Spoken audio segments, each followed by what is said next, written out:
Thank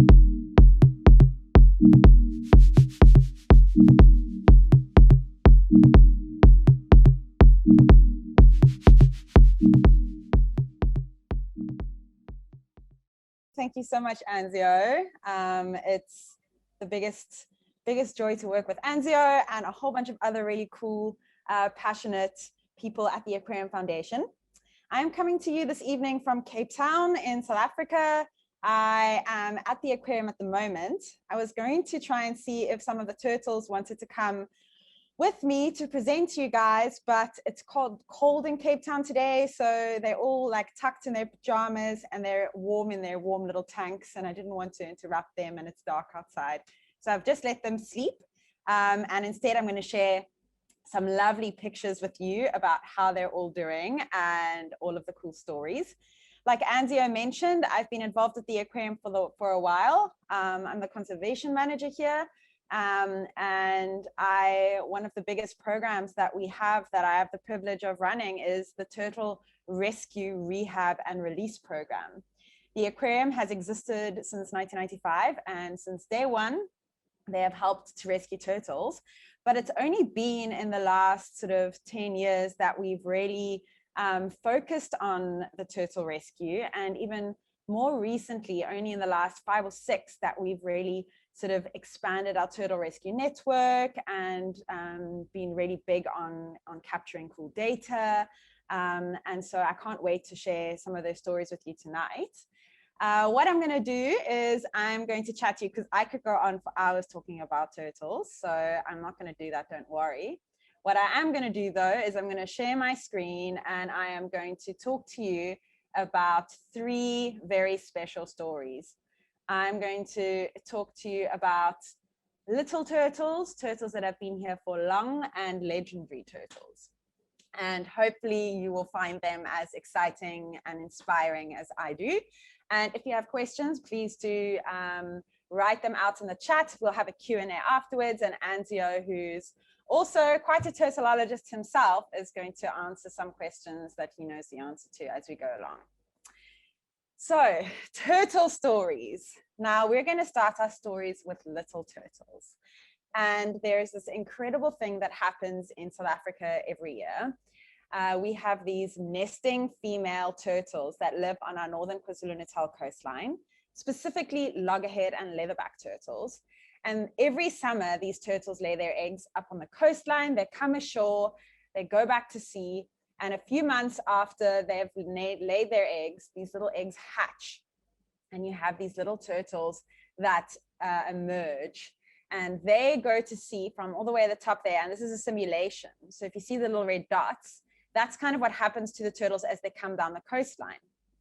So basically, every year we have in around January, February, these little hatchlings that go into the ocean, into the Agulhas current, which is a warm, fast current, and they drift down the coastline.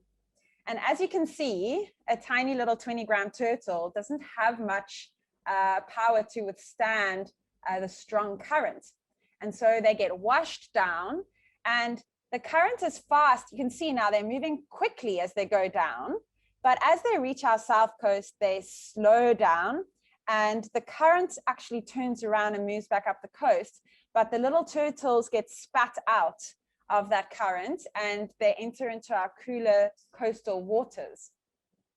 And in these coastal waters, there's been a big temperature change that's happened. So they've gone from a nice toasty jacuzzi, 26, 27 degrees, into this cold southern coast water, which if any of you have been in our waters, you'll know is definitely not warm. And these little turtles then go into cold shock. But more so than that, little baby turtles are kind of like popcorn for every other animal that lives in the ocean. So you've got seabirds, crabs, fish that are all nibbling away at these little turtles. And so often they at this point have a lot of injury. They have missing flippers, they have bites out of them.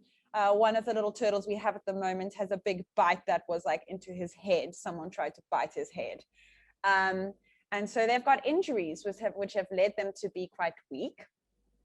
And then also because they've been drifting and they haven't been actively swimming and in control, they've also become dehydrated. And all of these things lead these little turtles to be incredibly compromised, very weak, and so they strand on our beaches.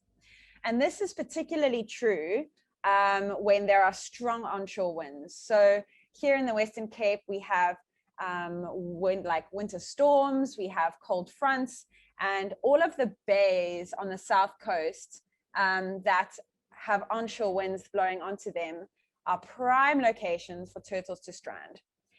Specifically beaches along the garden route, as well as Struisbaai, Hermanus, all the way down here into False Bay. This last weekend, we've actually had turtles that have come all the way through up to here along the Cape Peninsula that washed up in Llandudno, around by Sandy Bay, and also Cape Point. So these little turtles have an intense journey that they go through. And when they arrive with us, or when they strand, we obviously, so at the aquarium, we have this turtle rescue, this turtle rehabilitation facility, but we don't have the capacity to go out and look for all of these turtles after every storm.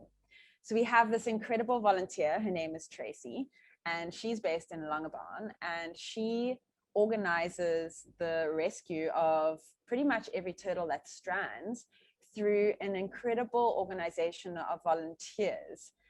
We have 10 different network points and over 500 members of the public that are on our communication groups and that help us when we need a lift. So there might be a little turtle that is stranded in Struisbaai that needs a lift down to Cape Town, and you'll find that someone will be able to drive it an hour up to the N2, and someone else will be traveling down N2 and pick it up and travel it further down, and it'll get picked up by someone else. And often you'll have up to 10 people involved in the rescue of a tiny, tiny turtle. And what's incredible is that they make it often very quickly down to Cape Town, which is where we are based. Now, these little turtles arrive and they are tiny. Here's a little beautiful film photo of us measuring a little hatchling upon arrival. And they really are very, very, very small. We this weekend had a little turtle that came in that was about 26, 28 grams. But I think the smallest one we had was under 20 grams, which is absolutely tiny, really does fit into the palm of your hand. And when you think about it in the wild, these little turtles face incredible mortality rates. They only 1 or 2 in every 1,000 actually reach maturity. So for these little turtles that are rescued, they really, really do have a second chance. And that is just so exciting. This is a little hatchling that, while it was floating, became a bit of a vessel for a whole lot of other hitchhikers to chug a ride. And so what we have here are a lot of goose barnacles that have stuck onto this little turtle, as well as a whole lot of different algae. And on the right, we have the X-ray of this little hatchling with the barnacles on them. Now, these barnacles and all the different hitchhikers that are on these little turtles are actually incredible information givers. They can tell us how long a turtle's been floating for, where it's come from. They can give us lots of hints, which is really interesting. And we have someone at the moment who's doing research into that. So they're called epibiomes because they grow on the outside, but they really are just little hitchhikers catching an Uber down. And so one of the big things we like to do is give them a nice clean, a little pamper session, make sure that they are cozy and clean and feeling fresh, because you can only start feeling healthy and better again when you're feeling a bit fresh. And this is the one little turtle that came in this weekend, just absolutely tiny, flat like a little pancake, and really just, it is incredible to see these tiny little turtles arrive and often just looking so worse for wear, so tired that they can barely lift their heads out of the water to breathe. And yet these little guys make it. They are strong. And it doesn't take very long for them to start to get a little bit perky. So here's one of our little hatchlings looking a little bit more alert and alive. And for the first few weeks, we generally keep them in our little ICU unit where we can watch them really closely, observe their behavior, sort of notice things like when they start to dive and whether they make a poo, and how they're floating in the water, whether they're floating sort of symmetrically or whether they're a little bit lopsided. And all of these things give us lots of clues as to what's wrong with them, how we can help them. And we like to share this information with the vets, who then help us to give them the best possible medical care we can. But looking after a little baby hatchling is a lot like looking after a little baby who is sick. So they are prone to little lung infections and snotty noses and blocked eyes. And so there's a lot of TLC required, a lot of little sort of gentle rubs once they get an injection, and words of affirmation and encouragement, because it's tough being a little turtle. But it's really exciting to see how they heal nicely. And it's also really exciting to see how they start to get enthusiastic once they feel a bit better, once they're hydrated. They get food twice a day, and they love getting food. They start flapping around in the water and get really excited. And then when they see the food at the bottom of a tank, and they dive down and they try and overcome their buoyancy and they make it, it's always so rewarding and so exciting. So cute to watch them. It's sweet to see how they're also very playful. So often they'll bite their own bubbles or kind of bite their flippers like a little dog would chase its tail. And the team that gets to work with them is continuously in awe and filled with wonder by how sweet these little guys are. But I tell you what, they grow up fast. And it doesn't take long for our tiny little 25-gram turtles to be hubba bubba 500-gram turtles like this little guy. And that's exactly what we aim for. We aim to give them the best possible care from a medical point of view, from a nutritional point of view, and from a life support, i.e. from a water quality and environmental point of view, so that they can be safe and stress-free and really put all of their own energy into growing big and strong. Because these little turtles, when they're released again, being big and having a hard shell will be the best self-defense they have against predators. Little turtles, I mentioned, experience incredibly high mortality as hatchlings, but once they reach maturity, they actually don't have many wild predators anymore, and they are able to withstand bites from larger animals too. And so we really try and give them a good amount of food, access to sunlight, supplementation. We make food that's got, sometimes we call it turtle pizza. It's got lots of different types of fish proteins in it. So we have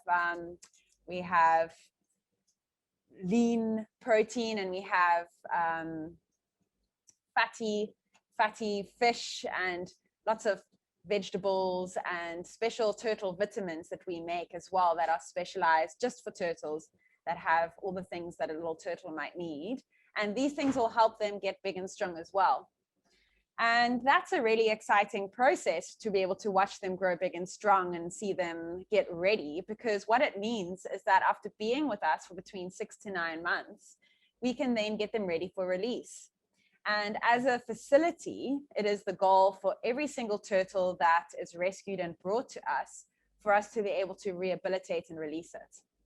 And so when these little turtles get nice and big and are off medication, and the vet has cleared them, and when they're feeling funky, fresh, and happy, we release them back into the ocean.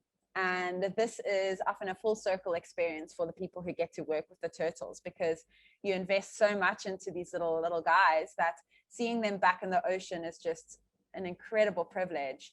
But it's also a stark reminder, and something that I'm constantly aware of, is that it's our role to not just protect and look after and work towards healthy little turtles, but healthy homes for these little turtles, i.e. a healthy ocean. And that's incredibly important, and something we can do every day. So when these little turtles swim free in the ocean, we can every day be working towards helping them thrive by being mindful of how we live and living in a way that protects the ocean. So that's a little bit about our little turtles. Now I want to talk to you a little bit about some turtles that have been with us for a little bit longer. And in particular, I'd like to introduce you to a very gentle green turtle, a turtle that has its own graffiti wall, that has been the subject of many project and film shoots and a muse to many artists. and a turtle whom everyone who's met has completely fallen in love with, Bob. Now, Bob arrived at the aquarium in 2014. He had washed up in De Hoop, which is a nature reserve about 4 hours from Cape Town. And he had these nasty little wounds on his stomach. And those wounds became infected and he developed encephalitis. Bob actually went blind and he didn't pass neurological tests. So he was brain dead. And with the help of a lot of TLC from the carers that were looking after him at the time, Bob actually managed to regain his eyesight and regain a lot of his brain function, which was an incredible sort of test of strength on Bob's part and incredible skill and dedication on the part of people looking after him. But when Bob arrived, he was a little 16-kilogram turtle, and he was bobbing on the surface a lot when he was swimming. And after being with us for a few months, slowly starting to recover from the issues he was facing and struggling with, Bob passed a whole lot of plastic. So here you'll see some balloons with a string attached, plastic bags, and all of this came out of Bob. And it was a turning point in his story because it was after this that he really started being able to dive and had an appetite and behaved more like a turtle. But Bob was still a little bit special. So even though he had regained his eyesight and he had been doing much better, he was still a little bit slow. And we thought that perhaps Bob was just a very relaxed turtle, a little bit of a Bob Marley, like to go with the flow.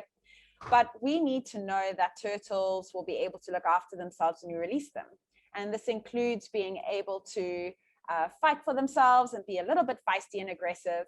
And Bob has still got midbrain damage, which means that he struggles to interpret the things that he sees. So for him, eating's a little bit slower, his behaviors are a little bit patterned and not quite what they need to be. And so in order for us to get Bob releasable, we needed to make sure that he was going to be healthy and mentally strong and capable of looking after himself. Here in these pictures, you can see Bob eating vegetables. Now, this is an advert for everyone to be healthy and eat their broccoli and courgette. But also, Bob is a green turtle and a herbivore. And so we feed him vegetables that are nutritionally similar to seagrass, which is what he would eat in the wild. But what has been incredible is that over the last since the beginning of the year really, is we have had a special personal trainer for Bob, someone who 3 times a week has observed Bob, observed his behaviors and come up with really strategic enrichments for him to help his mind and his body be stronger and more agile and faster, a little bit like occupational therapy. And this is Alex. Alex is a key part of our Turtleology team, and I'm going to ask her to unmute and to very briefly share with us some of the things she's found in Bob's behavior and things she's noticed over the last months of working with him. Alex? Hi, Tally. Thank you for introducing me. Hello, everyone. So I have the pleasure of working with Talitha and the whole turtle team, and particularly with Bob, who's such an incredible, inspiring, and resilient turtle. So over the past few months, as Talitha said, I've been working with him 3 times a week. I try to do each day 3 enrichment activities with him. So enrichment can be activities or devices that create stimulus and challenges that would hopefully bring out some more natural behaviors in Bob. So like in these images, on the left, we have a sea lettuce panel, and on the right, I have frozen some veggies. And this can serve as cognitive and sensory enrichment, meaning Bob needs to work for a reward, or with the sea lettuce panel, it would mimic the seagrass and sea lettuce he would find in nature and have to forage to get. So it's activities like this that we're hoping to get some of his aggression up. And when I say aggression, he's never gonna be going around attacking other animals or humans in the wild, and that's not what we want. But it's more defending himself and being territorial of his food in his area. It's breaking pattern behaviors and stereotypical behaviors. It's increasing his curiosity. and his feeding time. So as Talitha mentioned, because of his midbrain damage, he did eat quite slow. He still does, but it's incredible to see how far he's come. So I'm just going to say a few numbers because I don't want to bore you with the numbers. But some really cool stuff is his stereotypical behavior. So that was observed that he would do the same pattern over and over. And very often, animals in captivity would do that as a stress relief or when they don't have enough stimulus in their environment. So he had a specific pattern I had noticed that he was doing over and over. And from the beginning of the observations, where he was observed to do on average 33% of his time was spent doing that, it has gone down within 3 months to only 16%. And his random swimming patterns, which would be him exploring the caves in his ocean tank or just swimming randomly, interacting with other species, that has increased from 14% average time spent to 28%, which is really cool. And even his aggression, which again, talking about food aggression, in the beginning, we would feed his veggies. It would take him about 30 to 40 minutes to eat 1.5 kilos of vegetables, and other fish in the tank would come up and take it from his mouth, and he'd just be chill sharing with his friends. And now he has decreased his time drastically. He sometimes finishes his 2 kilograms of food within 20 minutes, which is very impressive. And his aggression levels have increased from 0.22% average time to 3.53. So it's a small increase, but it makes me very hopeful, and just general observations from other employees as well that have known Bob since he's come in.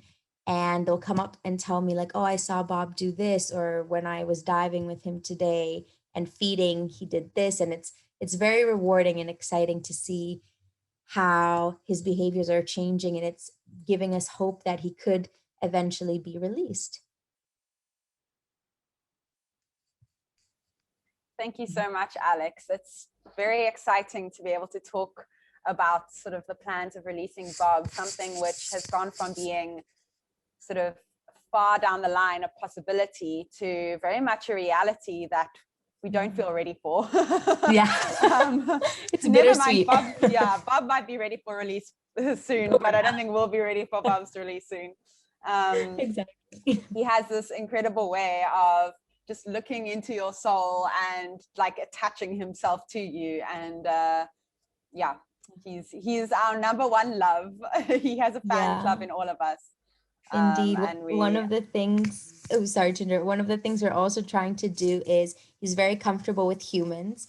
So we want to decrease that a bit. Of course, not by using any negative reinforcement or anything like that, but mostly through enrichment to create things that are more interesting than humans to him. And so we've asked from everyone to keep contact with him to a minimum, which is very difficult because, as Talitha said, he'll come up to you, he'll look into your soul, and you just have to resist his sweet face. And it's very hard. It's very hard.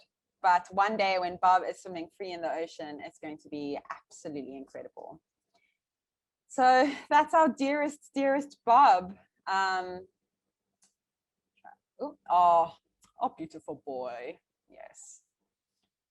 And one day, I mean, Bob already is a legendary turtle, but one day when Bob is released, he'll be following in the footsteps of other legendary turtles that we have been able to have the privilege of working with and the privilege of being able to release.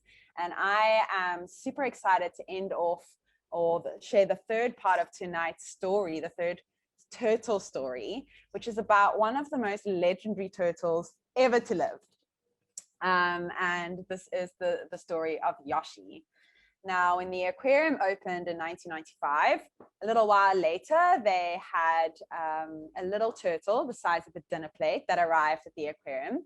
It had come from a fishing vessel that had the turtle and gave it to the aquarium, and the turtle was named after the chef because the chef was little and Yoshi was little. Here's a little picture of how little Yoshi was, just over 2 kilograms. And this precious little baby was adopted into the aquarium family and became very much part of this ocean loving space. And about sort of 2012, I think, or so, there was talk around, well, shouldn't Yoshi probably be released at some point? Wouldn't it be a good idea for her to swim free? At this point, she was now in her teens, and turtles reach sexual maturity in their 20s. And for Yoshi, it would mean that she would become a sort of available to be sexually mature and reproduce and really contribute to wild populations. And there was this thought, though, but maybe Yoshi's not able to be released. She's been in captivity for so long. How does she know what to do? How will she know where to go? How will she know how to look for food? And this began the journey of trying to get Yoshi releasable, but also doing research into other turtles that had been released. And it was found that there was another turtle that had been in captivity for 10 years who was released very successfully. And so we embarked on the journey of getting Yoshi ready for release. And in her case, she'd gone from being the size of a dinner plate to the size of a dinner table in the time that she was with us. And so she needed to get solidly fit. So one of the things we did was every day in the tank, we would play turtle tennis. She had a target, black and white checker target, and she would swim from one side of the window to the other side, where she would go back and forth to get little pieces of food. And Yoshi's favorite food was red bait. Red bait is this wild ocean smell and delicious for Yoshi. And so she would very happily swim back and forth for her red bait. And eventually we worked towards her release, which happened at the end of 2017. And this was a huge process. Yoshi had film crews that part of that, of sort of documenting that. This is some of the homebrew team who was there for part of that. You can see Yoshi out of the water, a real 183 kilogram queen, and with a satellite tag on her, which is really exciting. And the whole of Cape Town was excited to release Yoshi, who was very much a part of the city and a part of the aquarium. And so we had farewell parties for her as we got her ready to swim free again. And then in December of 2017, we said our final goodbyes to Yoshi as we let her free off the side of this boat and into the waters. We took her off Cape Point and we went about an hour and a half south, and we released her into the warm water so that she could decide where she wanted to go. And for us, what was exciting was we didn't know where she was going to go. We didn't know what she was going to do, but we were stoked to follow her. And what we saw was absolutely incredible. So look, there's little Yoshi. That's pretty much what she did. So Yoshi started here off Cape Point, and she missioned all the way up the west of Africa to Angola, promptly made a little U-turn and missioned all the way back down. And then a year after release, Yoshi was exactly at the point where we had released her a year before. But then she started this incredible journey across the Indian Ocean Basin and missioned all the way across to Australia. And what was remarkable was that over the time of us tracking her, she taught us so much. She allowed us to collaborate with the Australian government, who actually went out to look for her when she was in coastal waters there. She sort of alerted the Australian government to these cool loggerhead foraging grounds that they didn't know existed in Australia. She is the record holder for the longest marine migration tracked. She was tracked for just over 1,000 days, so it was 3 years, and just over 40,000 kilometers. And she is an absolute legend.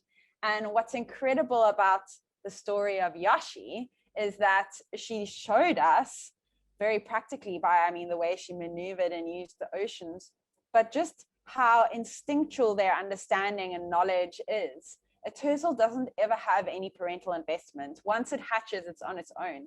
And so everything a turtle knows how to do, it knows from its instinct. Where to go, which currents to follow, what food to eat. It's incredible. Where to go for foraging and for finding a mate. And this is something really exciting. And the development of technology with satellite tags and being able to track these turtles gives us such an insight into their lives. Turtles only ever come ashore when they are adults, females laying eggs, or when they're hatchlings making their way down to the sea. And so there's never really a time when you get to learn from them outside of that space. So the scientific opportunity to follow them, to see where they go, to try and read into and understand and collect information is absolutely mind-blowing and gets me so excited. And that's one of the most exciting things about the facility here and being able to work with these little animals, is that we have this opportunity to learn about turtles. Turtles, all 7 species, are endangered to some extent. And we know so little about them. We know that we have threatened them in every possible way, from poaching to ghost gear to plastic pollution to light pollution to construction on beaches. They've been hit hard by human impact. But to protect them, we need to know how to do that. We have so much still to learn from these turtles. And so it's exciting to be able to use the opportunity to not only offer them the best possible care whilst they're with us, but to learn from them at the same time. And then the other really exciting part of being able to work with these turtles is that we get to be ambassadors alongside them.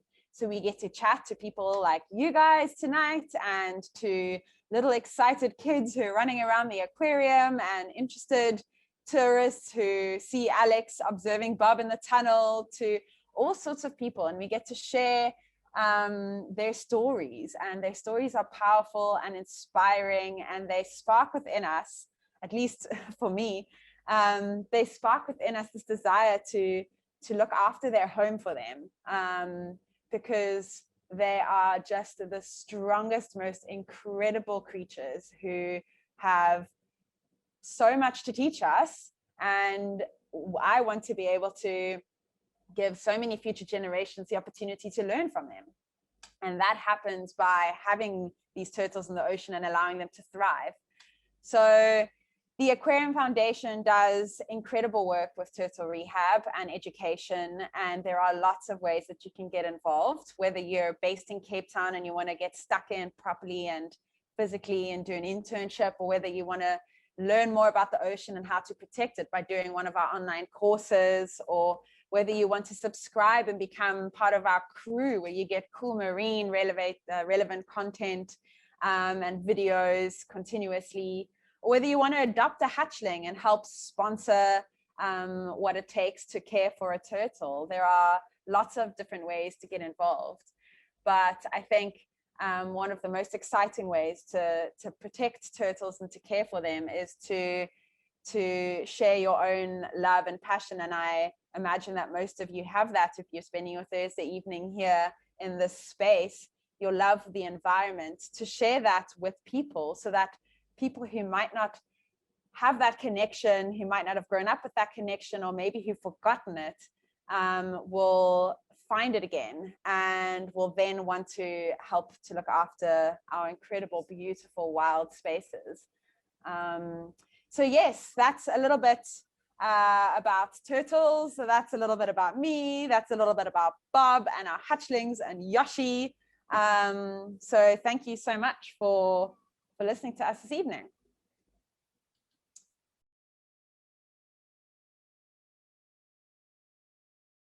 There's one question about, do we monitor the turtles after release? How do we know they survive after release? Yeah. And so, I did mention, yeah. Okay. You can continue. Yeah. Oh, cool. Yeah, so I mean, when we tag them, it's nice to follow them, but that's a treat, and it's not something we can do for all of the turtles, especially for the hatchlings. We can get anywhere from 20 to 200 hatchlings, and so tagging that many is an incredibly expensive endeavor. Hatchlings will still have a fairly high mortality rate when we release them, because they're still quite small and the ocean is still quite big, but they have a much better chance than what they would have had beforehand. And down the line, we're really hoping to get funding to be able to tag a cohort of hatchlings, to be able to see what they do and where they go and how they survive. So there's definitely room for a lot of things to happen there. Yeah. Then there was a question about, where do turtles sleep? Good one. Oh, that is a good one. So turtles sleep, it actually depends largely on their stage of life and where they find themselves in the ocean. They tend to float. We're actually chatting about it today because we have a turtle in our ocean exhibit, Harry, who hasn't been in there for very long, and he just lies suspended with his flippers all kind of out and his head kind of like this, sort of droopy, and he kind of just floats around and he's resting. So, I mean, turtles rest in different ways. In the ocean, it'll often be on the surface suspended. In our tanks, in the ocean tank, they'll also often sometimes rest on the bottom and they'll wedge into a rock. That's what Yoshi used to like to do. She had a little corner where they rested and slept when they were tired. And then there was a question, has Yoshi lost the satellite tag? What happened after Australia? Yeah, so her tag ran out. The battery pack lasted for a record amount of time, which was incredible. And the Australian government actually sent a team out with they could hear her pings, and they wanted to try and go and change out the tag, but they weren't able to locate her. My fingers are crossed that she's going to come to land to lay eggs at one point, and the battery pack's still going to be on her back, and so they're going to be able to identify her and then change the tag and then follow her for another 3 years. So that's what I'm hoping for. Fingers crossed that something like that might be possible. But yes, the battery pack does eventually die, and then you just hope and trust that the turtles will do their turtly thing. There's a question from Marty, couldn't a tag be solar powered? So there are some solar powered. I don't actually know too much about all the different types of tags. I need to do a little bit more research into that. So I could definitely do that and get into contact with you via email. But I don't know that the solar panels would be strong enough to keep going. It's an interesting question. I will look into that one a little bit more. I don't know, Alex, if you have any input on that?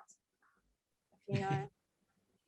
I also don't know too much about it. I'd be keen to find out. But as Marijke also made a point, is that the older they get, they spend more time underwater as well. So I'm not sure how that would work with charging and the sunlight actually passing through.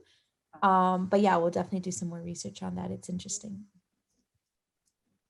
Probably Rowan, Marty's got the answer himself. Marty, unmute him and let's see what he's got to say. Yeah, let's see what Marty has to say. It's been some time, Marty. Welcome back with a question. It was only 1 week, but yeah, cool. Thanks so much for the talk. It's so interesting. I don't have the answer. I was actually, the question in the chat was to get me my chance to ask my other questions. I was just interested. I mean, I think everybody, or a lot of people, loved Finding Nemo. And I think one of the most awesome characters in Finding Nemo was, I think his name was Crush, that radical turtle. He was like such a cool guy. Did you find more interest out of Finding Nemo, and have you been able to sort of, on the back of that, promote what you guys do? I think definitely animation and movies are powerful tools for sharing conservation messages, and definitely, I mean, people come to the aquarium for Nemo's tank so regularly.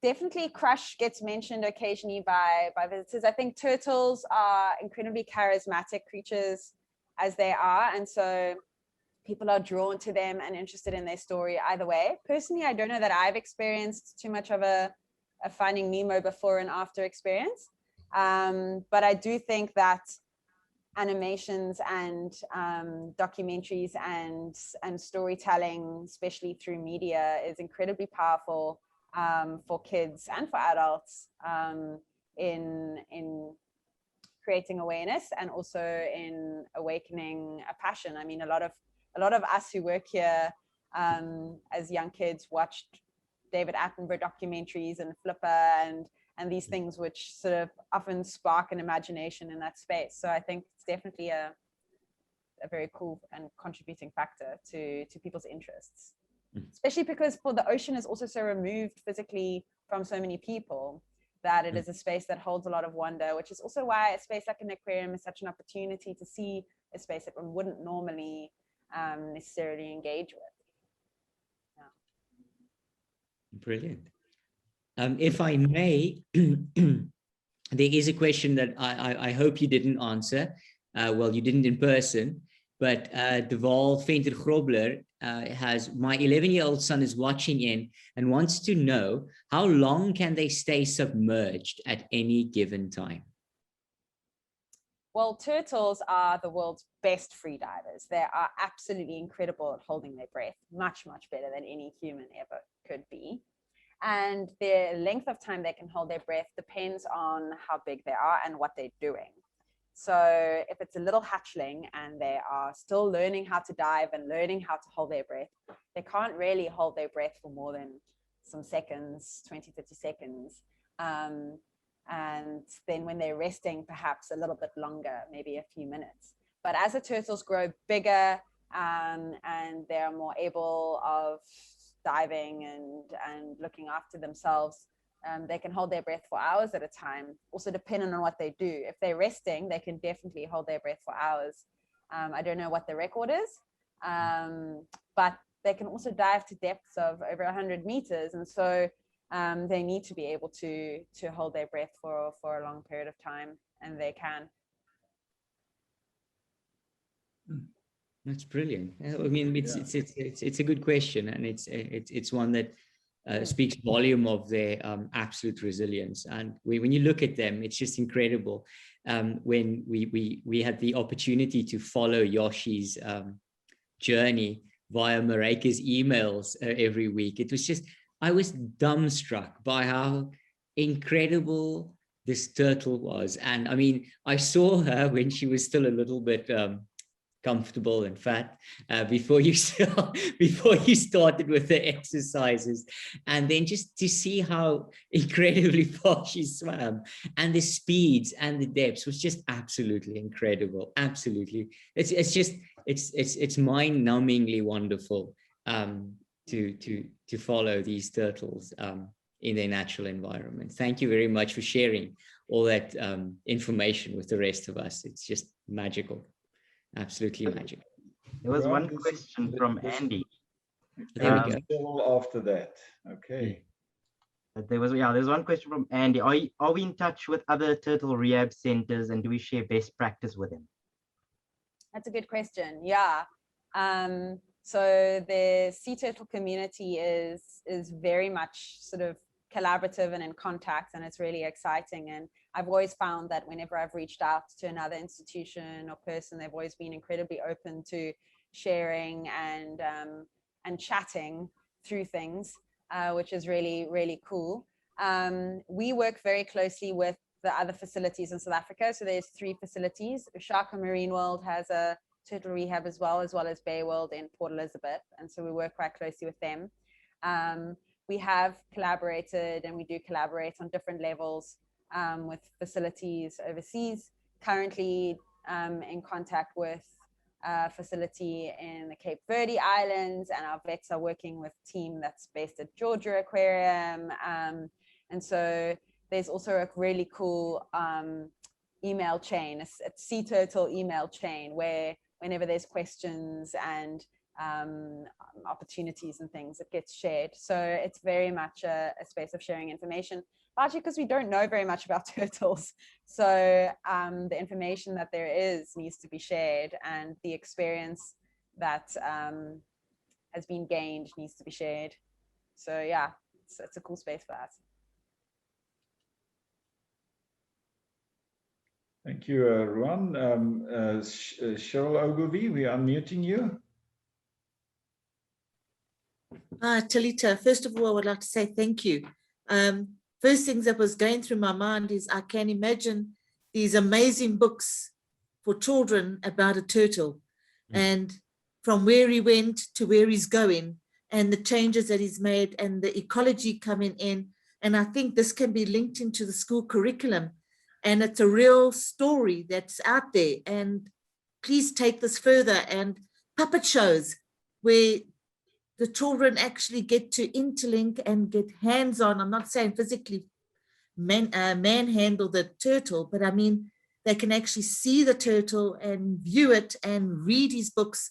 And yeah, the drama is there. So I think the environmental education sector can really go crazy with this. Well done. And the turtle is amazing. And thank you. You enlightened me again tonight. Thank you. And yes, to comment on your education point there, is that the Aquarium Foundation, one of the massive things that it works on is environmental and ocean education. We have an early childhood development team that has written children's books, that takes mobile puppet shows out, that runs puppet shows in the aquarium. We have these incredible online courses, which you should definitely have a look at, which educate kids from middle school all the way through to matric. We have the marine curriculum, which is the foundation, the education team has actually written a government accepted syllabus that children can take in matric in high school. So they can, the first year is this year, where the matriculants are actually taking marine science as a subject that will be recognized when they apply to tertiary educations. So you're right that the marine education is a massive avenue and a massive area where one needs to do work, and where the Aquarium Foundation is really, really putting a lot of their effort into. Anzio, who's co-hosting tonight, he takes outreach. He takes the aquarium out to schools with his smart living van, where we teach kids how to live in an eco-friendly, ocean-loving way. So there's incredible work happening already as well. So I definitely suggest that you maybe check out some of those resources online. Thank you. Amazing work. Thank you. Talitha, I just want to share something briefly, and that is that I recently had a discussion with donors, and I explained to them that in the world of the not-for-profits and NGOs, every $1 that we get, we have to turn into $20. And that $1 that turns into $20 actually happens because of volunteers. And I listened to you tonight and I thought, how many volunteers do you really need to get this done and keep on going? And then I again say, you know, to everybody out there and all the volunteers that you referred to also tonight, it is just absolutely amazing that what can get done through goodwill and people who really care and make that difference. So from my side also to you and your whole team and all the volunteers and people up and down there looking for these turtles is just amazing. So just something when you are showing tender love and care to the turtles, so much also appreciate those who are doing that. That's incredible. And that's conservation. That's what we do. And I see Don Deval Venter's got his little boy there, and he's the youngest on tonight. I always love to see you are the youngest on tonight. Maybe Deval, if you want to unmute and just introduce him and share with us and his experience too. Welcome to do so. Hi guys. Hello Deval, and with you, your son. And next to me is Benji. Hi. Hello, Hi, Benji. Benji. He enjoys it. So it's nice also to see what he takes from the talks and what he learns. And that always goes to school. So that's a good thing. So yeah, I enjoy him watching with me and learning with me. So thank you. Talitha, it was very nice to see what you do and learn from you. It was very interesting. Thank you. Thank you guys so much for coming. Thanks, Benji, for listening. And thank you for Talitha that you are changing the heart of the Benjis of the world. Yes. And that's the beautiful part. That's what you guys do. We haven't given them a round of applause, Ruan. No, we have not, actually. Maurette, I think you got to unmute everybody so we give them a lovely round of applause. Maurette, just unmute everybody. There we go. In Not one. yet.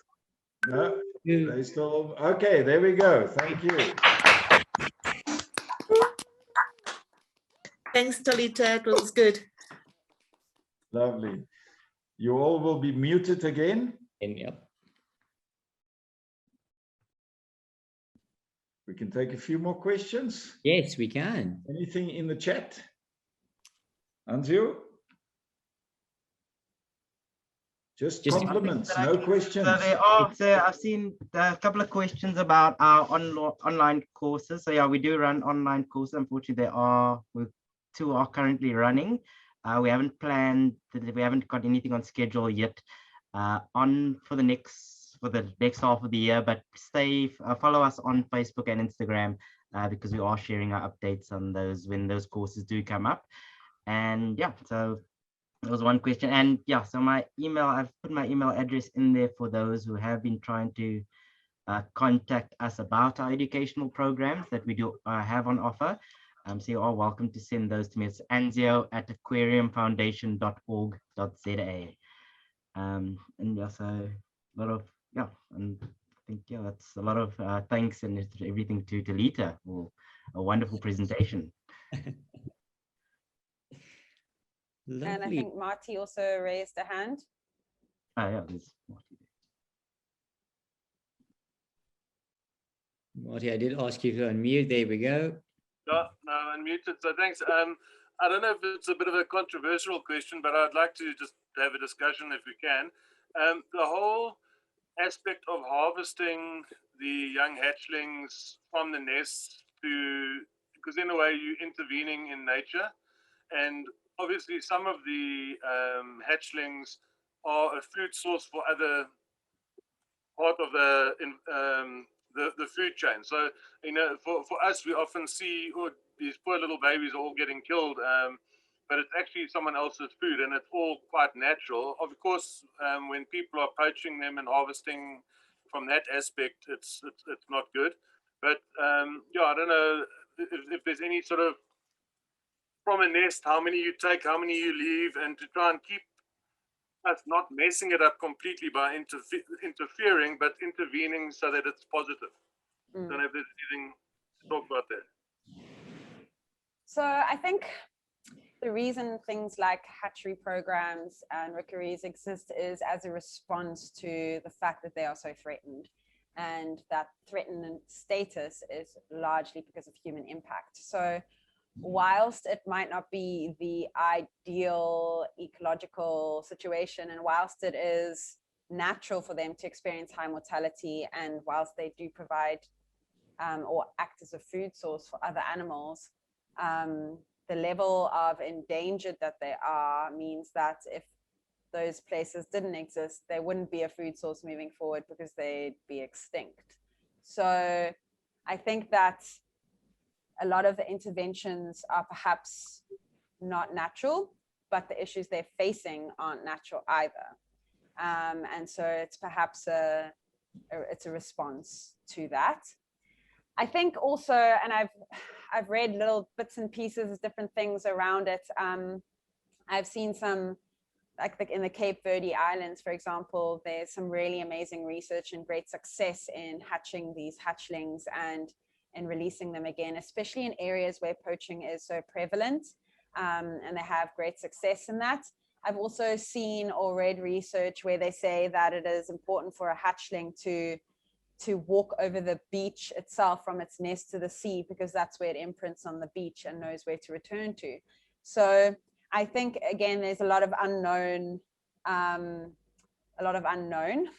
around them and what they need. I think ideally having them in a space where their beach is protected and they're able to naturally nest and naturally hatch would be the prime situation.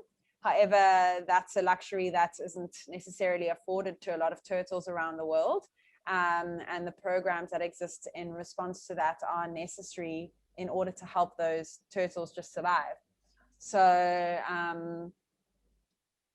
I don't know if that offers some input. No, cool. I mean, I think it was just to have the discussion. I think that's yeah. And I think it's very interesting. The types of turtles that we get in South Africa, that green turtle like you showed us, and then there's also leatherbacks, and which other ones? So the two that nest are the loggerhead and the leatherback. and they both nest on our northeastern coastline. And just to comment that we have incredibly pristine beaches for these turtles to nest on. A lot of them are these ancient sand dunes where there aren't any people and there's no human influence, and the beaches are protected for them to do that. And for that reason, our loggerhead populations in South Africa are actually doing very well. But our coastline is, because we have that warmer Gullis coastline that goes along, and we have really nice foraging grounds closer to shore, we've actually seen 5 of the 7 species of sea turtle that exist in the world in our facility. So we have green turtles, hawksbill turtles, and olive ridleys as well that come along our coastline, that are traveling the oceans. As you can see with Yoshi, I mean, traveling oceans is something that they do. And so that's generally larger turtles. So sub-adults and adults will see loggerheads and greens and hawksbills and occasionally olive ridleys. Yeah. Thanks. Thank you. Thank you, Mari. Yes. All right, Ruan, 2 or 3 more questions, and then we can call it a day. And while we are looking for people or for questions in the chat, just reminding you of Lucy Kemp next week talking on the Southern Ground Hornbill. Also looking forward to her talk. And thanks to all the new people who joined us tonight. Feel free to join us every Tuesday evening.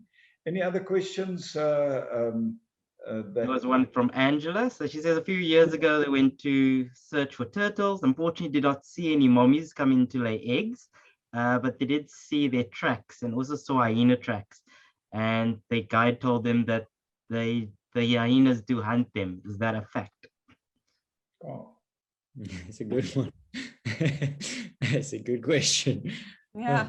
I haven't personally heard of hyenas eating turtle eggs, but I imagine that if hyenas are in space, are we referring to the eggs specifically, or the turtles? I'm not sure. Maybe we can give Angela. Angela, yeah. I'm going to ask Angela. I'm going to ask you to unmute, and maybe you can give us a bit more detail on where you were and sketch the situation, please. Okay, it was quite a long time ago. We were in the Sabaya area, and we got up at the middle of the night to really go and have a look and see if we could find any turtles. We didn't find any turtles. We did find tracks. We did see the tracks going back into the ocean, and the guide pointed out, which we saw, hyena tracks as well. And he said that quite often the hyenas lie in wait for the turtles to come in, and then they flip them over. And once the turtle is on her back, she is very vulnerable. And quite often they have found the carcasses of turtles in this manner. So I just wondered if you'd ever experienced any of that, or if this was just a story he had perhaps come across at one time and it's not the norm. Sure, I personally haven't heard about that before, but it sounds very, very plausible. And I mean, the females are also quite exhausted once they've finished laying the eggs and therefore vulnerable. And I see Marek also made a comment here that predators do prey on nesting females, so very much a possibility in spaces where hyenas and turtles coexist. Sure. Hadn't thought about that one. It's a very good, interesting. Yeah, a brilliant observation by the by not only Angela but the ranger as well. Any other questions? Hands up in the air, please wave. Can't see anything more from the chat. Okay, Ron. Yeah. Then that's the point where we say, yeah, Cheryl has got a desperate last question. Okay, Cheryl. Just a question. I know you take on volunteers and that, but do you also take work integrated learning students, where TUT students that are looking for a position for a year can go in and assist? So we do have work integrated learning with arrangement with CPUT, the Cape Peninsula University of Technology in Cape Town. And we have partnerships with them where we take some of their students every year. We also have partnerships with WESA and with WWF. So research and education and work integrated learning is a big part of what we what we do. And yeah, you can definitely get a hold of some people. Maybe I can give you we can put in the email address of the lady who would be responsible for that in the foundation, and then you can contact her directly to connect.